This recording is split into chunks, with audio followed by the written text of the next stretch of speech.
Hey folks, I'm William, this is RuneForged, welcome to the channel.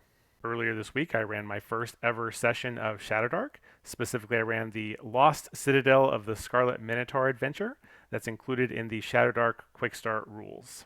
We played for about 3 hours, and I'd say we got roughly halfway through the adventure. In the first half of this video I'm going to give you my general thoughts on the Shadowdark rules, the adventure itself, as well as the Foundry VTT integration for Shadowdark. And then in the second half of this video, I'm going to be going over some of the highlights of the session, including how Nibbles, the kobold roustabout, met an untimely but very dramatic end, so be sure to stick around for that. I did want to note that the second half of this video may have some spoilers for the adventure.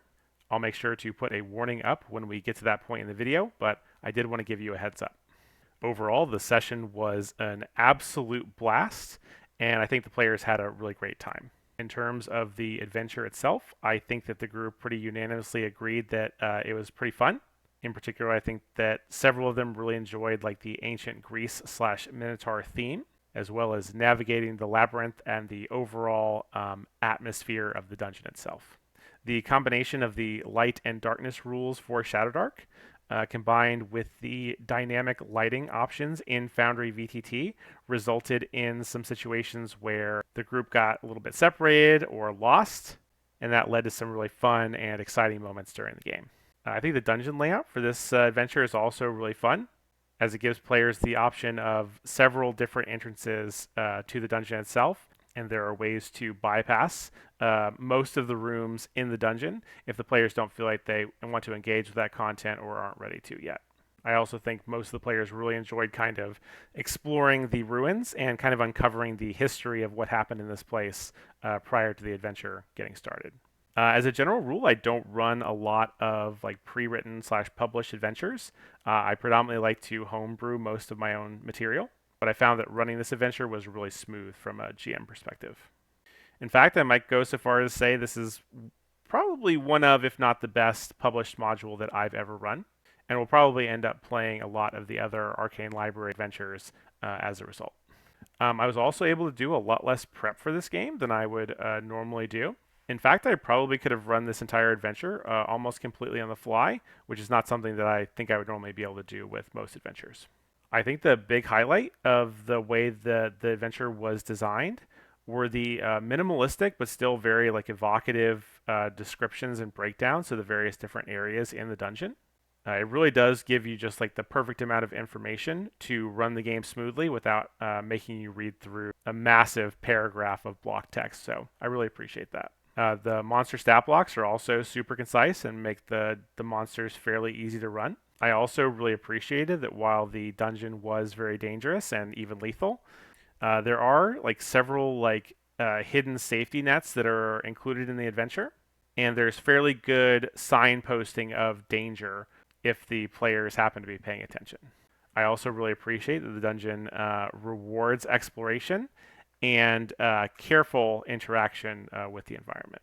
In terms of the Shadowdark system itself, I think that reactions were a little bit mixed, although they did lean positive overall. I think if I absolutely forced my players to choose between 5e and Shadowdark, they would choose 5e in a majority of instances, but they definitely are open to playing more Shadowdark in the future. In terms of the positives, we found it really simple to make characters and learn and play the game.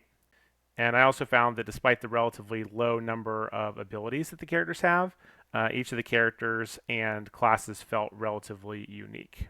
Because of the relatively rules-light nature of the system, turns go by fairly quickly, and you miss out on a lot of the slog that you might experience in a game like 5th edition. I also personally really enjoyed the relatively low-powered nature of the characters, as it created some really exciting moments during the game. And I think the game is just generally more fun when the players are nervous or scared about what might be lurking in the next room. In terms of the negatives, there were a couple things. I did find some of the rules to be a little bit unclear. One example of this was what constituted as an action versus what didn't. I think that it would have been really nice if the rules included a table that listed a lot of the most common character actions and whether or not those counted as actions in the Shadowdark system. So some examples of these were like, is opening a door an action? What about listening at the door? What about looting items? And if looting items is an action, like, well, how many items can a character loot in a single turn? I'm also curious to know if like sneaking or hiding is considered an action. Speaking of sneaking and hiding in Shadowdark, I know that there is a full page dedicated to the rules on this particular topic. But despite the information there, I still had some trouble deciding when to have characters make stealth checks and what the difficulty for those checks should be. So if any of y'all have run Shadowdark in the past and you have some advice for how you handle these in your game, I'd be really curious to hear what you did. I also wish that for every treasure mentioned in the adventure, it would also have told me how much experience points to award for that treasure, because in some cases I felt like I was just kind of making things up on the spot, and it did feel a little bit arbitrary. In retrospect, I probably should have gone through all of the treasure before the adventure and assigned an XP value to it, so that's something that I can think about moving forward into the next Shadowdark adventure that I run. Several players also mentioned that they missed the overall power level and variety of abilities that they have in 5th edition compared to Shadowdark. And as someone who likes to run a fairly combat-heavy game, I did find that discouraged my players from wanting to engage in combat in most situations. I do know that there's a philosophy in old school games that, just because something isn't on your character sheet doesn't mean you can't try it. But I think that if that were the case, it would have been nice to have a section in the rules, maybe in an appendix or an optional rule, that just gives a little bit of guidance for how you should handle these situations where players want to improvise actions that are not necessarily included in the rules, especially for some more common things like wanting to disarm, trip, or shove enemies. But I'll continue to give a little bit of thought to how I can spice up the combat in Shadowdark. And maybe it just comes down to setting clear expectations or giving players ideas about what types of things they might be able to do, even though it's not represented on their character sheet. I will also say that I'm not a huge fan of the way the herbalism mechanic is implemented for the Ranger class. It does feel very clunky and gamey, at least the way that we ended up running it. So I rule that it takes one action to kind of create the item from the herb and a separate action to use it, as that makes the most sense to me intuitively. But I do recognize that adds an awful lot of startup time to using these abilities and makes it perhaps a little bit too prohibitive to using in combat. I think I would prefer a system where the player makes the items like during downtime or during a rest and then uses them as an action in combat or outside of combat. And I understand that this has balance implications for the game, but I think there's a way we can make this so that it's the best of both worlds. So that it is less clunky to use in the middle of a fight while also not being completely overpowered. I also felt that some of the herbs were fairly situational, and I really wasn't sure how to reward the player for successfully using these in an adventure. I think the biggest example of this is the stimulant, which prevents the character from being surprised for, I think it's like 10 rounds. And I think part of the issue that I'm having with this is that I'm not really sure in what situations NPCs should be getting surprised on the players. Obviously, if I design an encounter to be a potential surprise encounter, that makes sense to me. But with the prevalence of random encounters in Shadowdark, and the fact that I didn't see any rules for like randomly determining when an encounter would have surprise on one side or the other, it didn't seem super clear to me how often that the stimulant would be useful, or that there would be clear signposting that I could offer to a player to let them know that, now might be a good time to use your stimulant. So that's something else I'm going to have to think about moving into future games. And I think it may end up being the case that I probably tweak the way that the herbalism mechanic works to be something more in line with the way that I would create it. Switching gears to talk about the Foundry virtual tabletop implementation for Shadowdark. I'd say overall it was pretty good. The players definitely seemed to like Foundry more than they like Roll20. I think a lot of this probably has to do with the sleeker, kind of more modern design and aesthetic of Foundry. But some players also mentioned that they found the character sheets easier to use. I did find Foundry to be a little bit more difficult to use from a GM perspective, but this is probably not a fair comparison because I've been using Roll20 for so long. I did find that the integration between Foundry and the ShadowDarklings.net character generator was pretty good, although there were some instances where not everything was being ported over. I would say that the biggest problem that we had with Foundry was managing player inventory, especially trying to trade items from one character to another. I couldn't find a way to set it up so that the players could do this easily on their own, which put a lot of additional burden on me as the GM to kind of be micromanaging things when there were other things that were really demanding my attention more. So if anyone knows a way or a setting that I can use to make it so that the players can kind of trade amongst themselves without having to involve me, that would be really great. One thing I was thinking of that might be a really nice piece of functionality is if players could just drag the item from their character sheet onto the play surface, and it would like leave an object on the ground there that another player could then like right click on or whatever and open up some sort of menu to move it into their own inventory. I think that would be a pretty nice system that may not involve characters having to have access to each other's character sheets, which is something I'd like to avoid. Another thing I noticed was that in Roll20, you can pop various windows out of the system into like a separate browser window and move them over to your other monitor, for example. And I use this functionality a lot, especially when I'm running like larger combat encounters with multiple different enemy types. And I didn't see a way to do this in Foundry. And that's actually like a pretty big deal for me, as it makes running combat encounters, larger combat encounters, much more challenging. So if anybody knows a way that I can pop these NPC character sheets out and move them to my other monitor, that would be really helpful. But again, overall, the Foundry implementation was pretty good. I did really appreciate that the whole Lost Citadel adventure is available for free and already like mostly set up in the Foundry VTT rules for Shadowdark. So we're now about to move into the second half of this video, where I'm going to be talking about very specific parts of the adventure and the path that my players took through the dungeon. So if you don't want spoilers, now is the time to make your exit. Apparently, the Lost Citadel featured in this adventure was inspired by Gnosis, a real-world archaeological site on the Isle of Crete. And I was actually able to find a pretty cool image. It's kind of like a digital reconstruction of what the palace might have looked like back in the day. And I showed that image to my players to give them a better sense of what they were dealing with. One of the really cool things about this dungeon is that it has multiple entrances. And I was really curious to see whether or not my players were just going to go in the door that they found right as they showed up on site, or if they were going to explore around the structure a little bit. Ultimately, they did end up circling around the building to look for other entrances.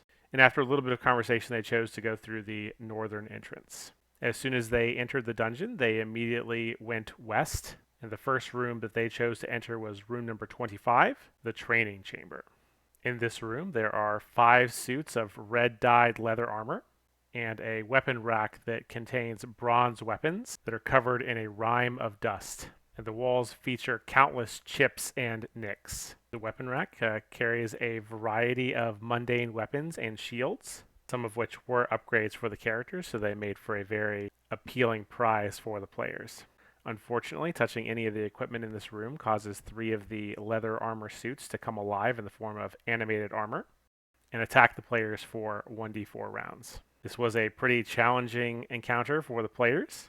While they did manage to defeat one of the armor suits, I think at least one player, maybe 2, were downed in this room. And in fact, Nibbles the kobold did actually technically die, but was saved by a clever usage of the Noah Guy ability, which I allowed him to use to petition his god to send him back to the mortal coil, if only for a little while. In retrospect, if I were going to run this room again in the future, I would probably make it so that the animated armors were dealing non-lethal damage. My interpretation of this room is that those animated armors are here mostly to train new recruits for the Citadel. And I don't think you're going to get very far training new recruits if they end up dying every time they want to do some sort of sparring session. Luckily, because the suits are only animated for 1d4 rounds, and I rolled a 2, even though the players took a little bit of a beating here, they were able to withdraw before they were totally overwhelmed. And wisely, they decided not to make any further attempts to get additional weapons or armor out of the room.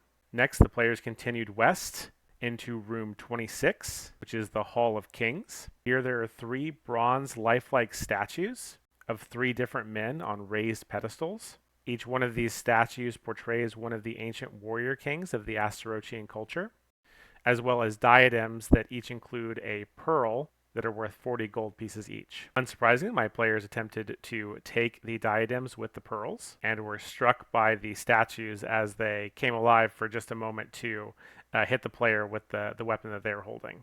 On subsequent attempts, the players attempted to maneuver around the back of the statues so as to potentially avoid being hit by the weapon attacks, and were mostly successful in doing so. So some clever thinking from the players there. After finishing in that room, the players continued further west down the hallway and came to room 27, the Sacrifice Cave. This cave is described as chilly and damp with a high 30-foot ceiling. And at the far end, there is a pool with crimson, murky water that has a coppery metallic smell. This is one of my favorite rooms in the dungeon, and I added some ambient sounds in here to make it even more spooky. As the name implies, in the distant past, before the characters arrived here, this was a room where sacrifices were done. And the spirits of those who were sacrificed still haunt this room and will come out and attack the players if the lights ever go out. And in fact, the lights did go out for a split second, but the player whose turn it was immediately lit another torch before I really had a chance to resolve the mechanics, so I went ahead and ruled that they were safe for the time being.